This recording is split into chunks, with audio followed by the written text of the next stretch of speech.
Como poderíamos medi-la? Pelo Papa. E se o Papa estiver em desacordo com as leis de Deus? Então seria melhor ficar sem a lei de Deus do que o Papa. Bem, jovem senhor, o que quer dizer com isso? Se Deus poupar minha vida, eu verei um garoto do campo saber mais das Escrituras do que o senhor. Nada podia dissuadir Tyndale de sua promessa de prover as Escrituras para as pessoas comuns. Autoridades da Igreja da Inglaterra o proibiram de traduzir, então ele fugiu para a Alemanha para trabalhar.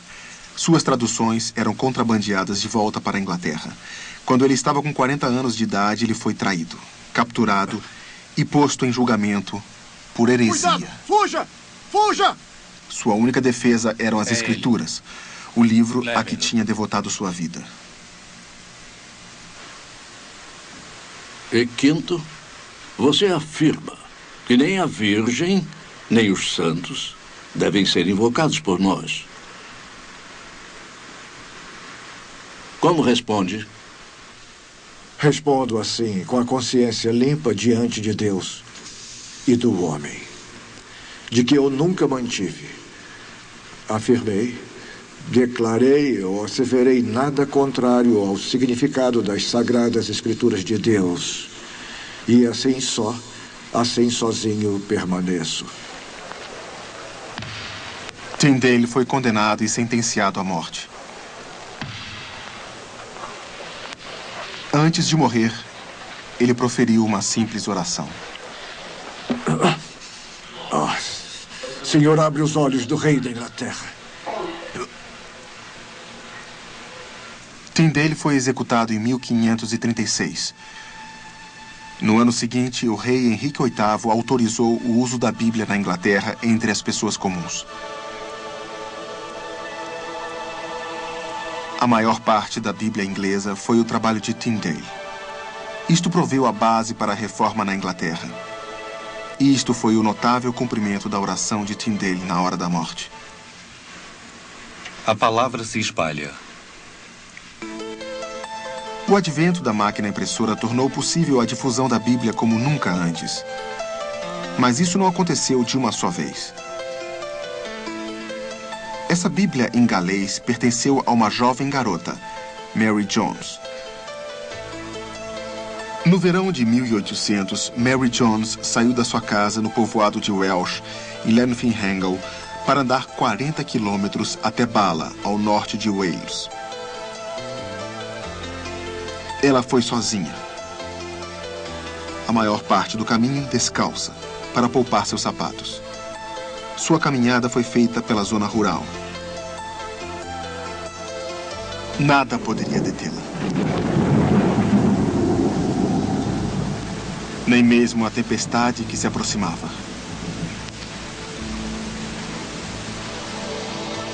Durante 6 anos, desde que ela tinha 10 anos, Mary queria ter sua própria Bíblia mais do que qualquer outra coisa no mundo. Ela criou galinhas e vendeu os ovos para ganhar dinheiro para comprar a Bíblia. Quando ela conseguiu o suficiente, ela saiu para o único lugar em Wales onde ela poderia comprar uma Bíblia. Este lugar era em Bala. 40 quilômetros depois, ela chegou e encontrou o reverendo Thomas Charles, que tinha as Bíblias. Mas havia sobrado apenas uma que ele havia prometido a outra pessoa. Quando ouviu a história de Mary, o reverendo Charles decidiu que a outra pessoa poderia esperar. Mary finalmente poderia ter a sua própria Bíblia, para ler e alegrar seu coração. A dedicação da jovem Mary tocou os corações dos líderes cristãos na Grã-Bretanha e entusiasmou a formação da Sociedade Bíblica da Grã-Bretanha em 1804. Daí iniciaram-se sociedades bíblicas por todo o mundo. Elas hoje distribuem milhões de cópias das Escrituras a cada ano e em centenas de línguas. As traduções da Bíblia.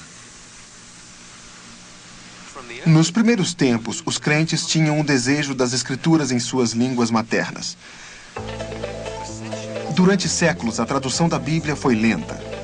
Aqui vocês veem o número de traduções feitas de século a século.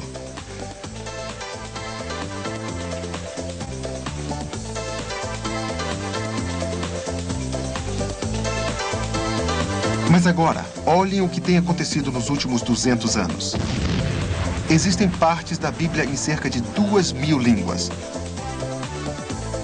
Hoje é previsto que dentro de 1 ou 2 gerações, a Bíblia deva ser traduzida em cada língua conhecida na Terra. Milhares de linguistas do mundo em áreas remotas hoje mesmo estão realizando esta tarefa.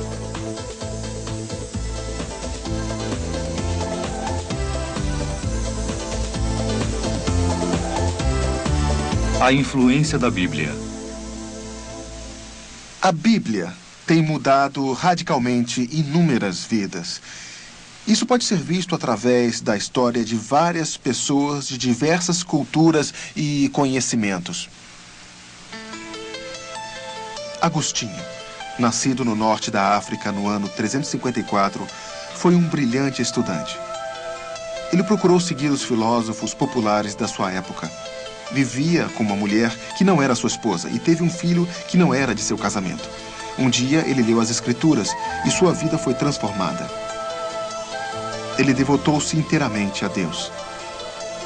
Como o antigo Império Romano desmoronou diante dos avanços dos bárbaros, os escritos de Agostinho examinaram os caminhos de Deus, dando fundamento ao mundo na Idade Média, e seus escritos são lidos ainda hoje.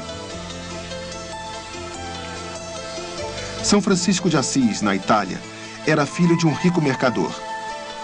As palavras de Cristo na Bíblia o impeliram a renunciar sua fortuna e ter uma vida de trabalho. O seu amor por Deus, humanidade e natureza influenciam multidões ainda hoje. John Wesley contou como seu coração foi largamente modificado em 1738 pelo prefácio de Lutero ao livro de Romanos no Novo Testamento. Wesley conduziu o movimento que ergueu todo o clima moral da Inglaterra. Alguns historiadores dizem que o seu movimento pode ter salvo a Inglaterra de uma revolução sangrenta.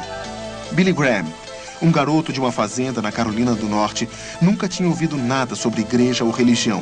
Ele trouxe a mensagem de Deus para mais pessoas do que qualquer outro. Por que milhões de pessoas de cada continente querem ouvi-lo?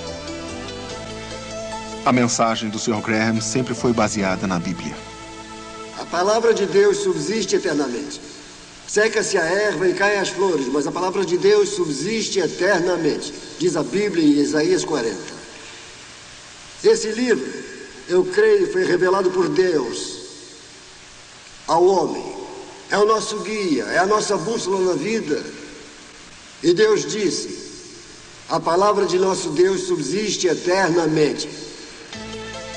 E quem não ouviu sobre o trabalho de Madre Teresa, cuidando dos pobres e desamparados?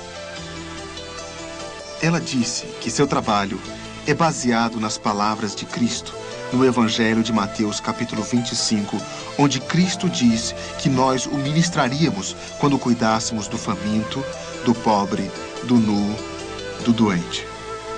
Estas são algumas das pessoas mais influentes que já existiram. Elas fizeram raras contribuições ao nosso mundo. O que elas têm em comum é que todas elas se submeteram a um chamado que ouviram das páginas da Bíblia. A influência da Bíblia em nossa civilização é simplesmente incomparável. Ela